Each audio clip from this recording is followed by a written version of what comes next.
Ni asubuhi nyingine tena tulivu, karibu kusikiliza Jicho la Nje. Asante kwa kutusikiliza pia kwa wiki nzima na kutufuatilia hapa Big City Breakfast, na tunaanzia Zanzibar. Na msomaji wako ni mimi Jamal Mruma. Zanzibar inatarajiwa kuwa mwenyeji wa tuzo za dunia za utalii kwa ukanda wa Afrika WTA takazofanyika Agosti 28, 2026, hatua inayotajwa kufungua fursa zaidi za biashara, uwekezaji na ajira katika sekta ya utalii. Kaimu waziri wa utalii na mambo ya kale Zanzibar, Mudrik Soraga, amesema tuzo hizo zitasaidia kuongeza masoko ya utalii na kuwapa vijana pamoja na wawekezaji nafasi ya kunufaika na ukuaji wa sekta hiyo ambayo ina mchango mkubwa katika uchumi wa Zanzibar. Akizungumza na waandishi wa habari, Soraga amesema kufanyika kwa tukio hilo nchini kutasaidia kuitangaza Zanzibar kimataifa na kuongeza mvuto wa visiwa hivyo kama kitovu cha utalii barani Afrika. Dar es Salaam.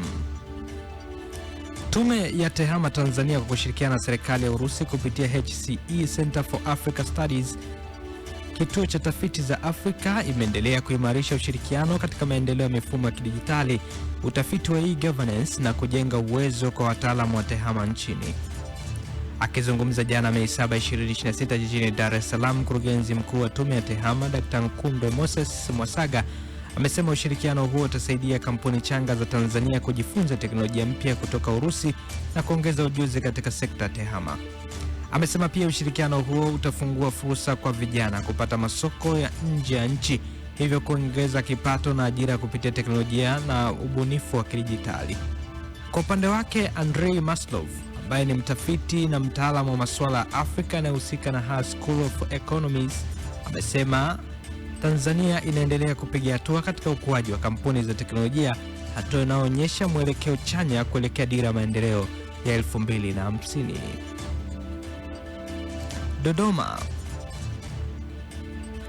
Serikali imetangaza sio lazima kwa mabasi kupita katika vituo vya mabasi mikoani kama hakuna abiria anayeshuka kwenye kituo hicho. Aidha, utaratibu wa mabasi kupita kwenye mizani kwa sasa hautakuwa lazima kwa mabasi yenye uwezo mdogo wa kubeba abiria au mizigo mikubwa, huku mabasi makubwa yakipewa aweni ya kupima mizani unapoanza safari na mizani ya mwisho katika safari. Waziri Mkuu Dr. Mwigulu Nchemba amesema mpango huo unalenga kupunguza gharama na usumbufu kwa wasafirishaji, jambo alilosema litapunguza pia wahusika kutokupandisha nauli kiholela. Dr. Mwigulu amesema hayo jana wakati akijibu swali la papo kwa hapo bungeni jijini Dodoma la mbunge wa viti maalum Janet Mahawanga.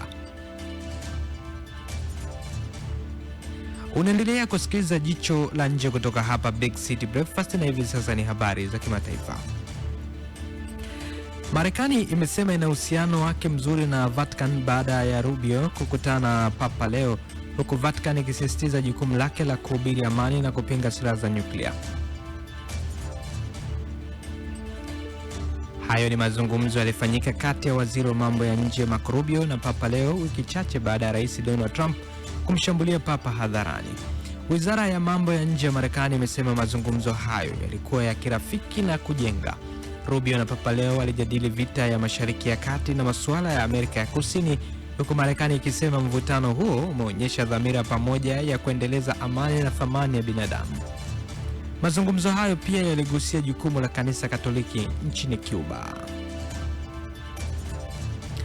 Mvutano wa kisiasa na kijamii nchini Lebanon unaendelea kuongezeka, huku wachambuzi wa masuala ya Mashariki ya Kati wakieleza kuwa mashambulizi ya Israel pamoja na shinikizo la kisasa dhidi ya kundi la Hezbollah vinaweza kuongeza mgawanyiko wa ndani nchini humo.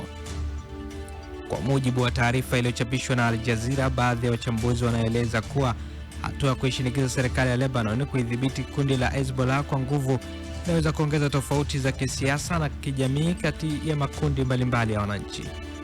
Taarifa hiyo inaeleza kuwa hali ya sintofahamu imeendelea kushuhudiwa katika baadhi ya maeneo ya Lebanon, huku wananchi wakikabiliwa na changamoto mbalimbali zinazotokana na hali ya usalama, migogoro ya kisiasa pamoja na athari za kiuchumi.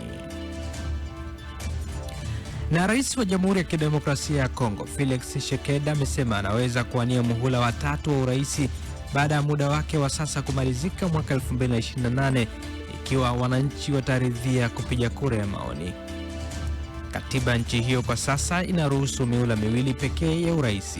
Akizungumza katika mkutano na waandishi wa habari mjini Kinshasa, Tshisekedi alisema hajataka muhula wa tatu moja kwa moja, lakini iko tayari kuendelea kuongoza ikiwa wananchi watamhitaji. Kauli hiyo imezua mjadala mkubwa nchini humo, huku upinzani ukihofia jaribio la kubadili katiba ili kuongeza muda wa utawala wake.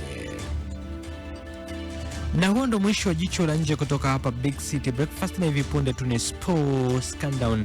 Mimi ni Jamal Mruma. Hii ni Mjini FM, kwetu ni kwako.